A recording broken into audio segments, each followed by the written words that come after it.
in our story of Ruth this morning. Before we get into Ruth chapter 2, let me do a little backstory for those of you that maybe weren't here or if you've forgotten kind of what we talked about last week. So Ruth starts out with a family of four, a mother, a father, a mother named Naomi, a father, Elimelech, and two children, right? And so they're living in Bethlehem. Life's going on. Life seems to be good. And then all of a sudden there's a famine in the land. And so the father, is like most men, wants to provide for his family. And so the father gets nervous, and he hears about a place called Moab, and things seem to be better. So he makes this, what we'll find out later, what we found out, this life-changing, life-altering decision, moves his family to Moab. And what we found out about Moab, the backstory about that, was found in Genesis chapter 19, when God strictly forbid the children of Israel from having any association with Moab at all. And the reason was because of, say, Genesis 19, when Lot's daughters got him drunk, had sex with him, and they conceived, so it was out of incest. And God despised that group of people, and he specifically said, don't intermarry, don't do anything with them. So Elimelech goes about 50 miles, and he moves his family from Bethlehem over to Moab, and it doesn't go well for them, right? The first part of chapter 1 was pretty tragic. So Naomi's husband dies, and the two sons die, and it's Naomi and her two daughter-in-laws. And one of her two daughter-in-laws was Ruth, and so Naomi makes the decision to go back. It's been about 10 years to go back to Bethlehem, to go back to where she was, her people.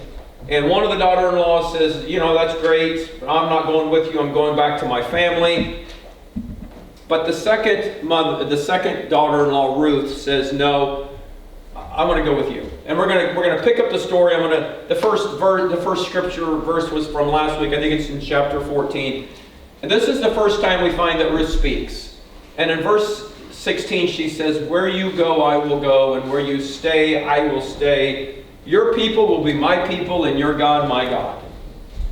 Now again, so this is her salvation experience. This is her saying, okay, so God, forgive me for that I was sinful. Because the Moabites, they were sinful. And she tells Naomi that I want your people to be my people, and I want your God to be my God. So that is like her salvation experience. She's becoming new. And Naomi, the mother-in-law, and Ruth, the new believer, right? Because that's what she is. She's the new believer. She has said, God, I want you to be my God. So they head back to Bethlehem. They're hopeless. They're hurting. They don't have any money. They're homeless. Life doesn't appear to be great. Like I said, chapter 1 was kind of tragic. But we do know this, that chapter 2 is coming, and we're going to find a lot of great things in chapter 2, but a lot of us find ourselves in life like that, right? Or maybe we've been there, where we've been destitute, we've been hopeless. We don't have a lot of things to look forward to. This morning, I feel like this message is for you, because we're leaving chapter 1, going into chapter 2. We're turning over like a new leaf, if you will, this morning. And there's so many things that we can take out of the book of Ruth.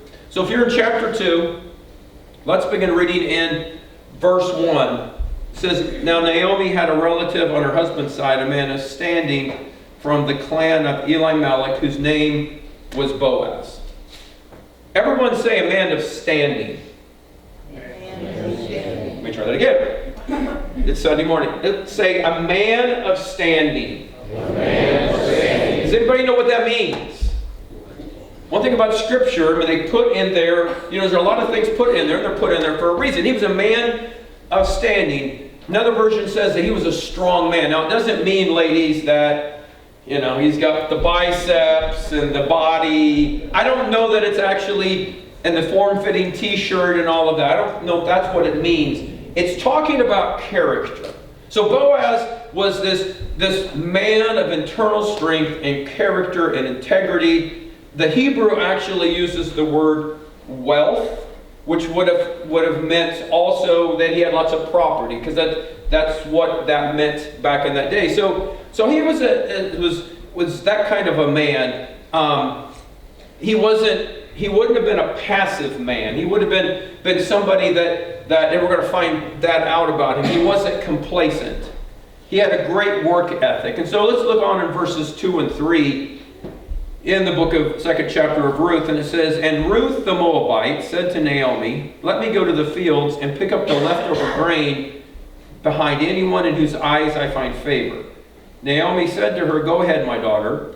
Verse 3, "So she went out, entered a field, and began to glean," highlight that word or underline that word, "glean behind the harvesters. As it turned out, she was working in a field belonging to Boaz, who was from the clan of Elimelech." Does anybody know what it means to glean, or what it meant? It actually goes back, again, it goes back to I think it was Leviticus 19, when God commanded. So the way it was, so when the farmers went in the field, and they were harvesting, anything that was left over on the ground, they were not allowed to go back and get. So gleaning was when like the poor would come and they would pick up what was left from the harvesters. And this was God's kind of way of we have places now where our poor can go and get food, like in Decatur, it's a Good Samaritan. We have homeless shelters. We have things that we take care of our poor, where this was God's way. Don't you love it? God built all this in. And so she was gleaning. I mean, she was desperate. She was poor. She didn't have money. But here's what I want you to see. She just wasn't crying and saying, "Woe's me." She went out. She did what she had to do to get what she needed. I just think that's an interesting thing, that God always provided. So she's doing this again because she's a widow. She doesn't have a husband. And so she's gleaning, trying to get what she can, get the food that she can.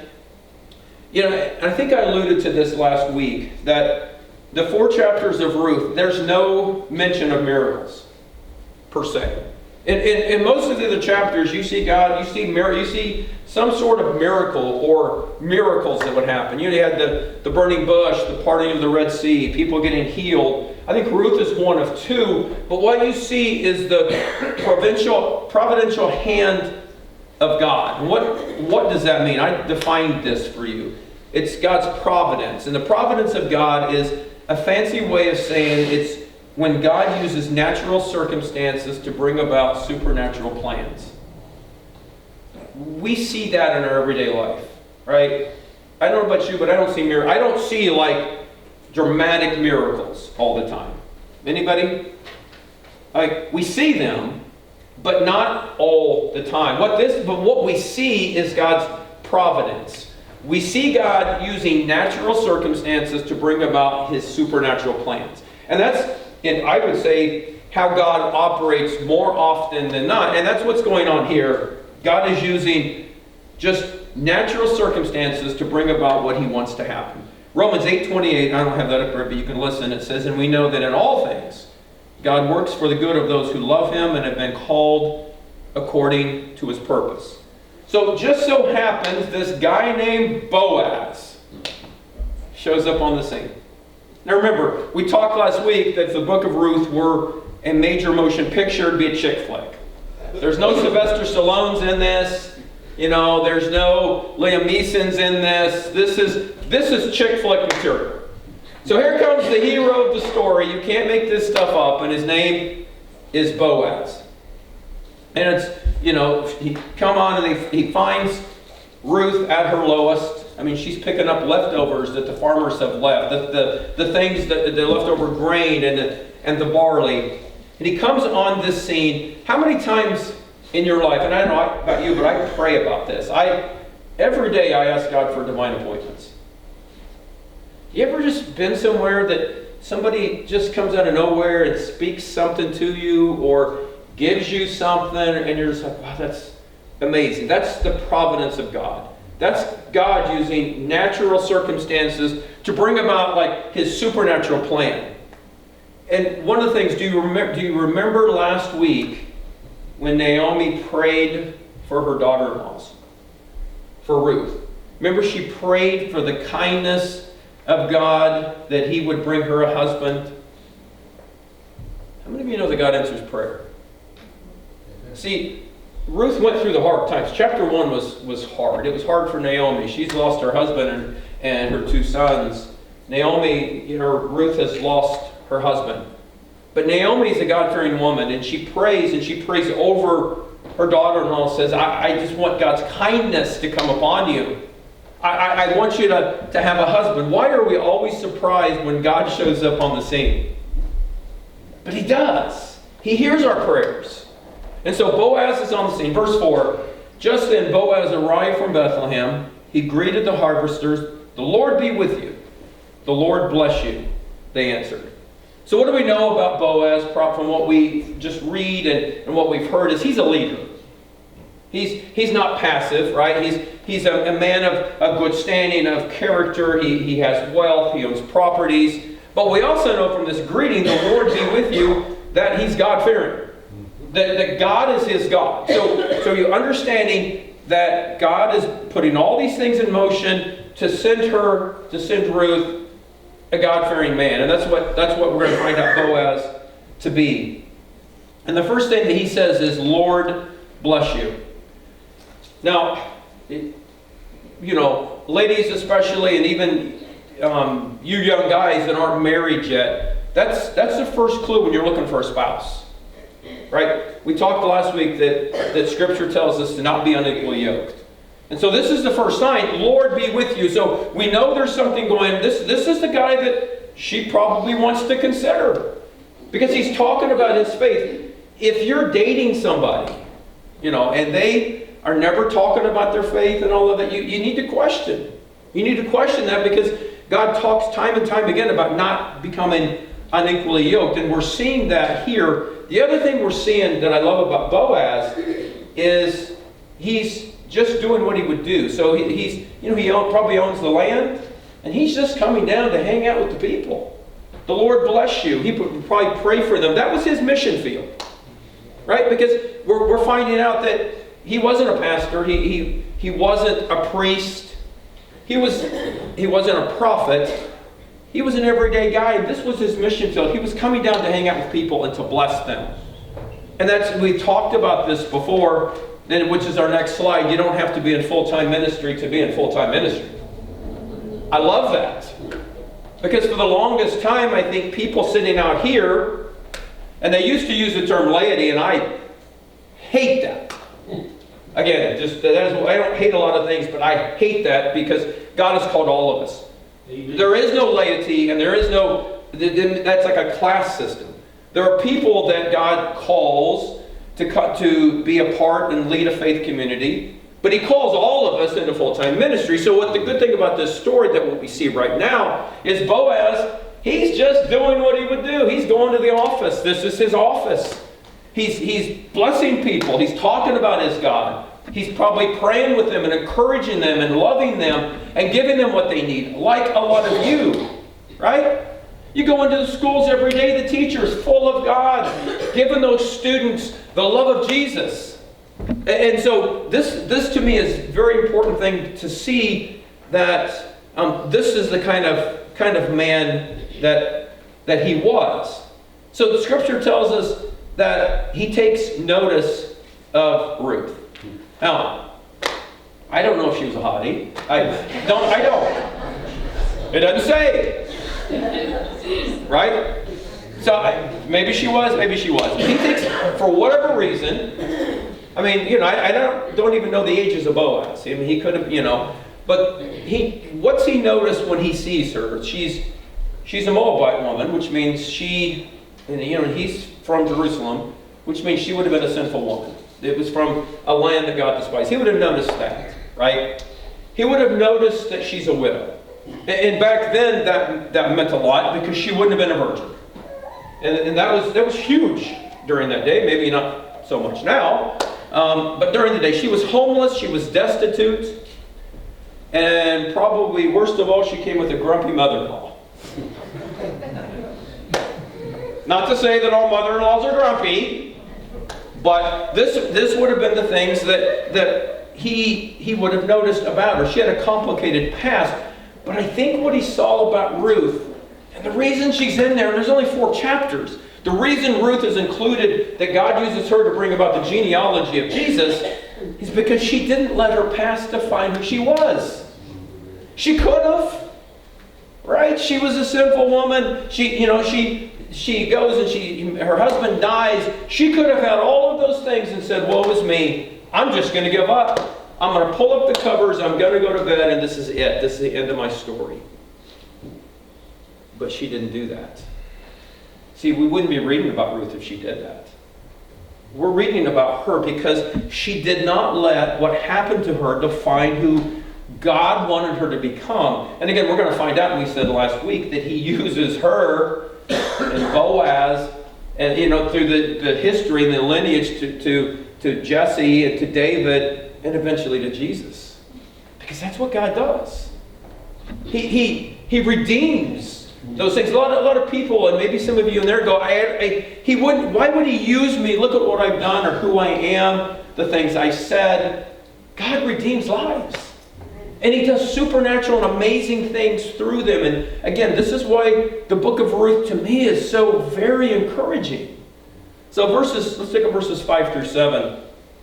It says, Boaz asked the overseer of his harvesters, who does that young woman belong to? We've been there. I remember when Chris and I were dating. I'm going to digress. I was very shy at the time.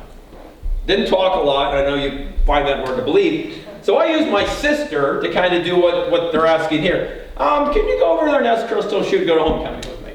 I know most of you would see me as going, yeah, he's pretty smooth, outgoing. Maybe not. Don't tell me if you don't, because you're going to... But anyway, right? So that was kind of what I did. So here's kind of what Boaz is doing. Who's that woman over there? Maybe she was a hottie. Maybe he's like, whoa, who is she? She's the overseer replied, she is the Moabite who came back from Moab with Naomi. Verse 7, she said, please let me glean and gather among the sheaves beyond the harvester. She came into the field and has remained here from morning till now, except for a short rest in the shelter. So she's spending all day out there. Again, all these things have happened. Life still isn't good for her. She's destitute and homeless. She's a widow. She doesn't have any money, but she's out gleaning. She's out, as the farmers would be in the field. She's coming behind them. Here's the combines and everything. She's picking up what they've left off, what they've dropped. She's working. She's trying. She's not giving up. How many of us could take a lesson in that right now? Because sometimes when life gets hard, we want to give up. I don't do it anymore. Life's not fair. And probably most of us have quit saying that because we know life isn't fair. Right? We live in a fallen world. It's never going to be fair. But God always provides, and we're going to continue seeing that. There's 4 things I'm going to point out that Boaz would have noticed in Ruth. And so guys, as some of you guys are single, these are some things that I think you can look for as well. The first one is she was faithful to God. She was faithful, because remember, she was Moabite. She served other gods. She served the God that used to sacrifice children. So she made the claim, your God will be my God. So she's faithful to her God, first of all. Number 1, and I will tell you guys, when you're looking for a female to marry, that needs to be first and foremost. You need to find a gal, a lady that's faithful to God. Number 2, she's loyal to her family. She was very loyal to her family. Naomi's going back. The other daughter-in-law says, I'm just going to go on with my life. But Ruth says, I'm going with you. Wherever you go, I will go. Your people are my people, knowing that she's not the children of Israel. She is a Moabite. But she said, your people are my people, and your God is my God. So she stayed right with her mother-in-law. Number 3, third, she's a hard worker. She didn't just sit and cry. She didn't just say, I'm going to sit here, will someone bring this to me? She was a hard worker, he would have noticed. She's not having a victim mentality. She's gleaning in the field. And finally, 4th, she honors God morally. Most of the time, and I was reading through some of the Old Testament widows, the way they survived was they got into prostitution. That was a way that even then that they would get the money and everything that they needed. She refused to do that, so she went in the heat of the day, and she spent all of her day gleaning. And can you imagine, I doubt that there was most farmers, you don't want to leave much, right? The whole idea is to get most of the grain and everything you're harvesting. You don't want a lot of things left on the ground. So I'm guessing that was a hard work, because it wasn't like she's just picking up tons of stuff. She's picking up one here, then she may walk a while to pick up another one. But what we're finding is that she was a hard worker. Those qualities stood out. Look at verses 8 and 9. So Boaz said to Ruth, "My daughter, listen to me. Don't go and glean in another field, and don't go away from here. Stay here with the women who work for me. Watch the field where the men are harvesting and follow along after the women. I have told the men not to lay a hand on you." He's protecting her. Are you seeing this? This is a good man. This is a godly man. He says, watch the field. He says, "I told the men not to lay a hand on you, and whenever you are thirsty, go out and get a drink from the water jars the men have filled." So he's protecting her. He's caring for her. And ladies, when you're looking for a spouse and a man, these are some of the qualities you want to look for. That's why I love the book of Ruth. There's so many things. But it also, I think, is a gauge for those of us that are followers of Jesus, that haven't married, that haven't said, "I want a companion to spend my life with." This is a perfect book to look at and model your life after. Verse 12. Jump down to 12. It says, "May the Lord repay you for what you have done. May you richly be rewarded." This is Boaz. This is Boaz talking and praying. "May you be richly rewarded by the Lord, the God of Israel, under whose wings you have come to take refuge." So he's praying over her. He's protecting her. He's honoring her. He told the man, "Nobody's laying a finger on you. If anybody whistles or says something they're not supposed to, come talk to me.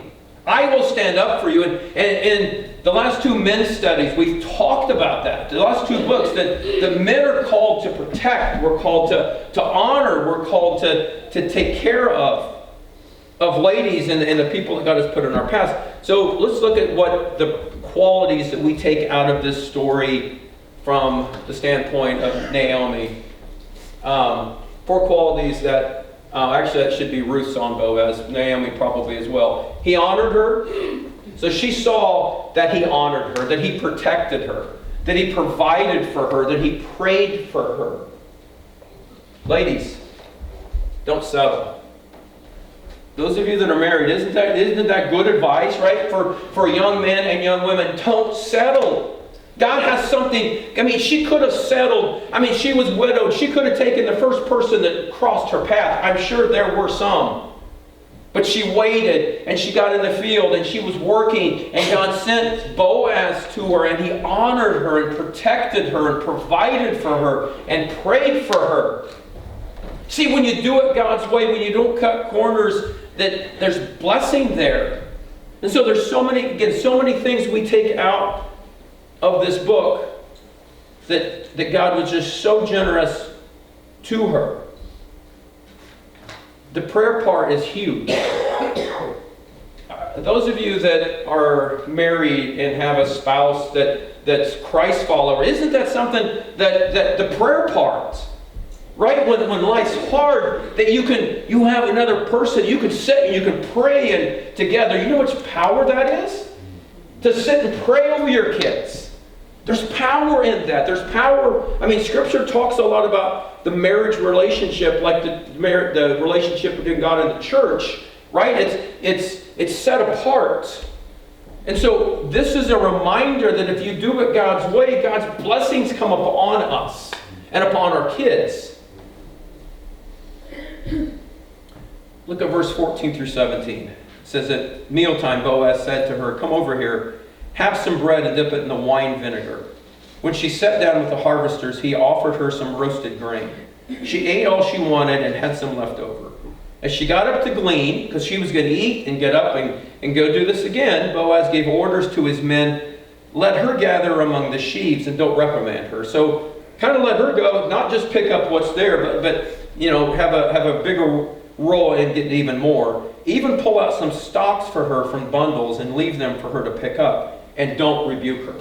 Because see, that wouldn't have happened. The poor come along after the harvesters, and they pick up what's on the ground. And he's saying, no, we're going to make sure that she gets more than enough, and don't say anything to her. Verse 17, so Ruth gleaned in the field until evening. Then she threshed the barley she had gathered, and it amounted to an ephah. And so what that basically is, was a bushel, and it was almost as much as she could carry for the day.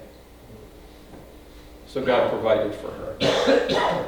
God sent Boaz. This divine appointment, I mean, this hurting, hopeless, destitute woman that had left her. You got to remember, she left her people. She left her friends. Jesus talks many times that no one has left friends and family and all of that for my sake. Back in the Old Testament, we had a gal named Ruth that did that. She left everything. She left everything she knew. Sometimes we go over that, you know. Yes, she was worshiping false gods, but it was her family and her friends and her livelihood. She left all of it and said to Naomi, I will go where you go. I'm going to die where you die. Your people are my people and your God is my God. How many of us can take a lesson from that? Right? I mean, how many of us are willing to give up some of the friendships we have? You know, but God, I like those people. I understand that. But are they leading you to where you need to go? Sometimes it's family. She did all of these things, and it was hard. But listen, we're reading about her. She did the complicated. Her life was hard. And some of us, myself included, we look at our life and think how bad our life is, and I'm just going to give up because God isn't faithful. And she didn't do that. She trusted Him, and she didn't even know Him. She was worshiping false gods. How many of us, we know God, we know His track record, we know what He's done for us and our family, and yet we still have doubts? I think this isn't condemnation, but it's encouragement that a woman that just come into faith and said, God, be my God, she's new in all of this, that she forsook everything for God. And so I think that for us this morning, what are we willing to walk away from? For the sake of God. For the sake of Jesus and the relationship and everything that He's called us to do. Because we find out that doing it, I mean, Ruth could have done it her way. She could have. She could have just said, oh, there's a guy over there. Oh, he was upright and walking, and let's face it, some of us are that way, right? Some of the relationships we get in, we look later and go, what the heck? Right? Was they thinking? I mean, God has a perfect person for all of us. He has those divine appointments that He comes in, and His providence, He comes in with natural things and puts people in our life, and if we make those right decisions, everything goes well for us. And if we don't, sometimes it doesn't. But God is still faithful. Everything good we have is gleaned from the goodness of God's love, grace, and mercy. See, we're gleaning. Right? I mean, God has provided everything that we have need of, and we're kind of walking behind it and picking all of those things up, but not for the goodness of God, the love of God, His grace and mercy. I mean, we're all sinners saved by grace. Right? Everything that we are is because of the goodness and the mercies of God. Because we screw up. Because we're not perfect. And it says His mercies are fresh anew each and every day. That when we ask for forgiveness, He doesn't remember. It's as far as the east is from the west. If you ask Him, after you ask for forgiveness, God, what about this sin? He says, what sin? I don't understand. I don't remember that because it's totally, completely forgotten.